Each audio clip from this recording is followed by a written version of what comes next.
والسلام على من لا نبي بعده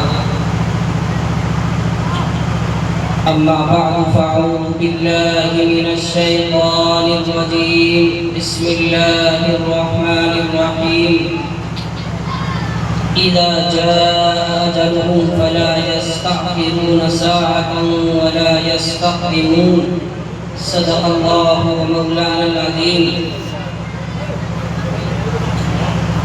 افلاک بھی رو رہے ہیں زمین بھی اداس ہے افلاک بھی رو رہے ہیں زمین بھی اداس ہے آنسو بہا رہی ہے فضا تیری موت پر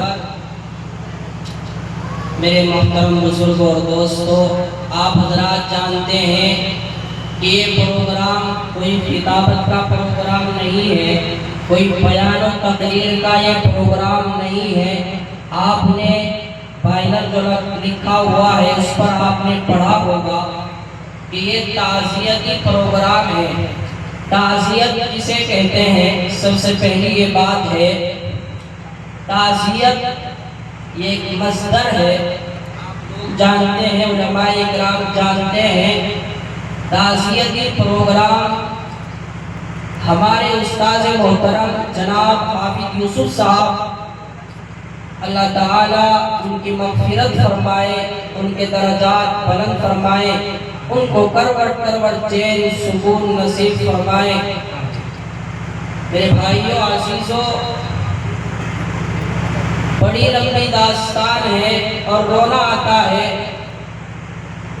سناتے ہوئے ان کی کتنی محنت تھی مجھے آپ حضرات کے درمیان لانے میں یہاں پر جو بیٹھا ہوا ہوں اور ایک دو بات آپ حضرات کے سامنے جو کر رہا ہوں خدا جانتا ہے اور میں جانتا ہوں کہ انہوں نے میرے اوپر کتنی محنتیں کی ہیں کتنی جد و جہد کی ہیں اور کبھی انہوں نے یہ بھی نہیں کہا کہ آج چھٹی ہے جب میں یہاں پڑھا کرتا تھا 19 سال پہلے کی بات ہے تقریباً 19 سال پہلے کی بات قاعدے سے لے کر اور حفظ میرا یہی مکمل ہوا لمبی داستان ہے میری پڑھائی کو یہاں کے سبھی حضرات جانتے بھی ہیں میں نے بھی محنت کی اور استاذ نے اس سے زیادہ محنت کی کیوں اس لیے کہ بچہ اگر محنت کرتا ہے اور استاذ کچھ لاپرواہی کرتا ہے تو کچھ نہ کچھ کمی آ جاتی ہے اور اگر دونوں طرف سے محنت ہو تو پھر نور علی نور بن جاتا ہے اللہ کا شکر ہے اللہ کا فضل ہے میں نے بھی محنت کی اور میرے استاد محترم نے بھی محنت کی اور اللہ نے کچھ نہ کچھ بات کہنے کی اور سننے سنانے کے آپ حضرات کے سامنے یہ توفیق مرحمت فرمائی بہرحال عرض یہ کرنا ہے کہ تعزیت کہتے کسے ہیں تعزیت کہتے ہیں کہ انسان کی موت سے پہلے یہ تو مرض الموت میں جب آپ نے سنا کہ اب بیمار چل رہے ہیں تو ان کے لیے بھی آتے ہیں لیکن اصل مصداق جو ہوتا ہے لغت کے اندر جو لکھا ہوا ہے اصل مصداق یہ ہوتا ہے کہ جب کسی کا انتقال ہو جاتا ہے اس کے بعد اس کے گھر والوں کو ان کی اولاد کو ان کے خاندان کو تسلی دینے کے لیے ان کو صبر دلانے کے لیے اللہ صبر دیتا ہے لیکن آپ حضرات تلقین کرتے ہیں کہ صبر کیجئے اللہ نے یہ چیز لے لی ہے اللہ کی تھی اللہ نے اپنی چیز لے لی ہے میں یہ کہہ رہا تھا کہ ان کی کتنی بڑی خدمت رہی ہے دیکھیے آپ حضرات ڈاکٹر کیا چاہتا ہے ڈاکٹر یہ چاہتا ہے کہ ہر شخص بیمار ہو جائے وکیل یہ چاہتا ہے کہ ہر شخص جھگڑالو ہو جائے پولیس والا یہ چاہتا ہے کہ ہر شخص مجرم ہو جائے لیکن ایک انسان ایک عالم ایک حافظ قرآن کیا چاہتا ہے ایک حافظ قرآن یہ چاہتا ہے کہ قوم کا ہر فرد قوم کا ہر شخص تعلیم یافتہ ہو جائے قرآن کریم کا حافظ قرآن بن جائے۔ میرے استاد محترم نے اتنی محنتیں کی اور آج یہ 4 چاند لگائے، اس گاؤں کو جو اندھیریوں میں پل رہا تھا آج نور والا نور بنا دیا۔ یہ میرے استاد کی محنت ہے۔ اس گاؤں کے اندر یہ 4 چاند لگ رہے ہیں۔ چاروں طرف آپ دیکھیے، اس گلی میں چلے جائیے، اس گلی میں چلے جائیے، چوراہوں پر دیکھیے، مسجدوں میں دیکھیے، علماء نظر آئیں گے، حافظ قرآن نظر آئیں گے، عالم دین نظر آئیں گے۔ جو میرے استاد محترم کی یہ محنت ہے، انہوں نے رات دن ایک کیا ہے، تہجدیں پڑھ کر اپنے بچوں کے لیے، اپنے شاگردوں کے لیے دعائیں کی ہیں۔ میرے استاد محترم، میں سنانا نہیں چاہتا، آپ یہ کہیں گے کہ تعریف کی بات ہے، میں جانتا ہوں کہ میری بیماری بھی ہو جاتی تھی، میرے استاد محترم مجھے یاد کیا کرتے تھے اور مجھے رونا آتا ہے اپنے استاد محترم کی باتوں پر۔ ابھی چند دن پہلے ہی یہ جلسہ ہوا تھا یہاں پر، استاد محترم نے مجھے بٹھا لیا اور بٹھانے کے بعد بہت ساری باتیں کرنے لگے اور یہ پوچھنے لگے کہ کیا بات ہے، آپ کیوں ناراض رہتے ہیں؟ میں نے کہا میں کچھ نہیں بولا، استاد کا ادب کے لیے میں کچھ نہیں بولا، لیکن میرے دل میں کیا بات تھی، میں آج تک اپنے استاد کے سامنے یہاں تو نکلتا تھا، لیکن میری ہمت نہیں پڑتی تھی، میرے قدم آگے نہیں بڑھتے تھے اپنے استاد کے ادب میں، اپنے استاد کے احترام میں۔ کیوں؟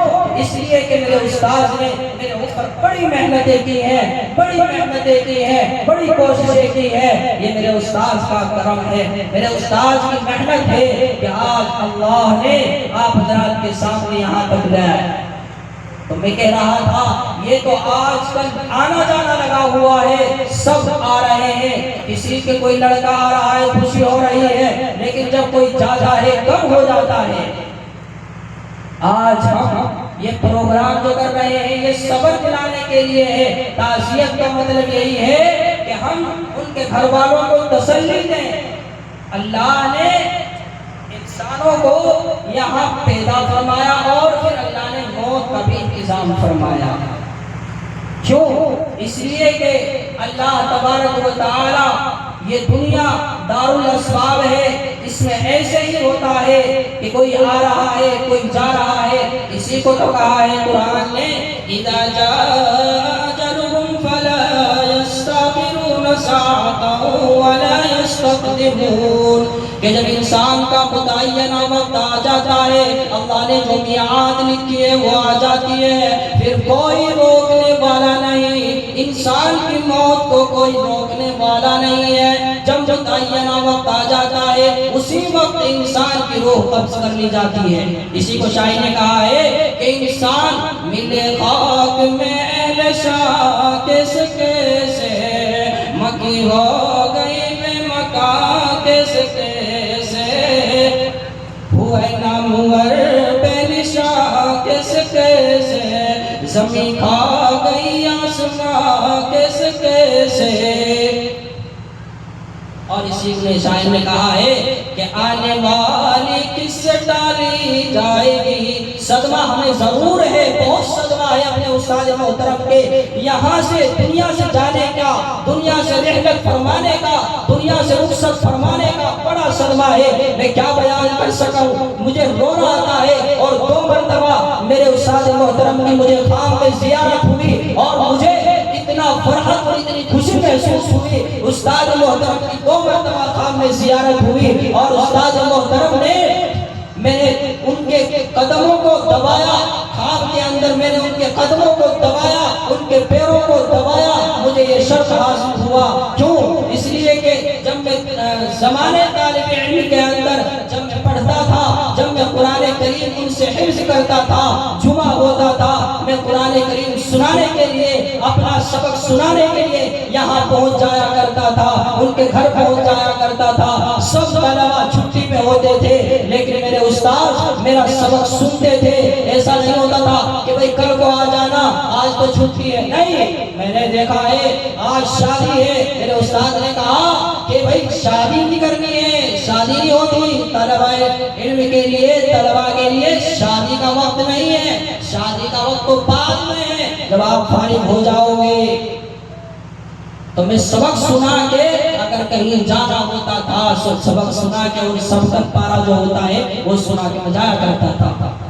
یہ موت ہے، آنی ہے، اس سے کوئی نہیں روک سکتا، یہ کسی سے نہیں رک سکتی، نہ بادشاہت سے نہ سلطنت سے کسی چیز سے نہیں رک سکتی. اسی کو شاعر نے کہا ہے کہ آنے والی کس سے ٹالی جائے گی، آنے والی کس سے ٹالی جائے گی، روح رگ رگ سے نکالی جائے گی، جان ٹھہری جانے والی جائے گی، تجھ پہ ایک دن خاک ڈالی جائے گی. آج میرے استاد چلے گئے، کل کو مجھے بھی جانا ہے، تمہیں بھی جانا ہے. آج ہو گیا، کل ہو گیا. یہ دنیا دارالاسباب ہے، اللہ نے یہاں امتحان کے لیے بھیجا ہے. کچھ کر کے چلے جاؤ. میرے بھائیوں، میرے عزیزوں، آج یہ پیغام ہے. میرے استاد چلے گئے، مجھے بھی جانا ہے، آپ تم سب کو جانا ہے. اس لیے یہاں آخرت کی تیاری کر لو کہ ہم کل وہاں چلے جائیں گے. اللہ کے سامنے جب پیشی ہوگی، اللہ کے سامنے جب کھڑا کیا جائے گا، اس وقت کیا جواب دے گے، اس کی تیاری کرنی ہے. میرے بھائیوں، میرے عزیزوں، بڑی داستان ہے. اور میں کئی سال یہاں تک یعنی اپنے چھوٹے سے لے کر یعنی قاعدے سے لے کر اور 10-11 سال کی عمر تک، 12 سال کی عمر تک تقریباً یہاں پڑھا. پھر میں باہر پڑھا، کئی دارالعلوم میں، کئی باغوالی، اس طرح مختلف علاقوں میں. تو میرے ہاتھ عرض یہ کرنا ہے کہ میرے استاد محترم کا یہ پروگرام رکھا گیا ہے، اس میں ہمیں دعا کرنی ہے اپنے استاد کے لیے. دیکھیے قرآن کریم کے کتنے طلبہ انہوں نے، کتنے شاگردوں کو انہوں نے پڑھایا، کتنے بچوں کو انہوں نے پڑھایا، مجھے بھی پڑھایا. میں نے ان کے لیے اللہ کا شکر ہے قرآن کریم بھی پڑھے ہیں، اور جو مجھ سے ہو رہا ہے میں کر رہا ہوں، اور انشاءاللہ مجھے امید ہے کہ میں کرتا رہوں گا. اور مجھے اپنے دل سے بڑا احترام آتا ہے. مجھے ہی پتا ہے کتنا میں روتا ہوں اندر اندر. وہ میرے استاد مجھ سے یوں چاہتے تھے کہ اسے گمان ہوتا ہے، اپنے مفتی ہونے کا گمان ہوتا ہے، لیکن یہ بات نہیں تھی. بس کیا تھا؟ شرم تھی. ان کے سامنے آنا ہی بڑا شرم، بڑی شرم کی بات تھی. ان کے سامنے مجھے آنا ہی بڑی شرم لگتی تھی. میں آتا تھا باہر سے تو استاد بھی سوچتے تھے ملتا نہیں ہے، میں سلام کر کے آگے نکل جاتا تھا. میری ہمت نہیں ہوتی تھی. کیوں؟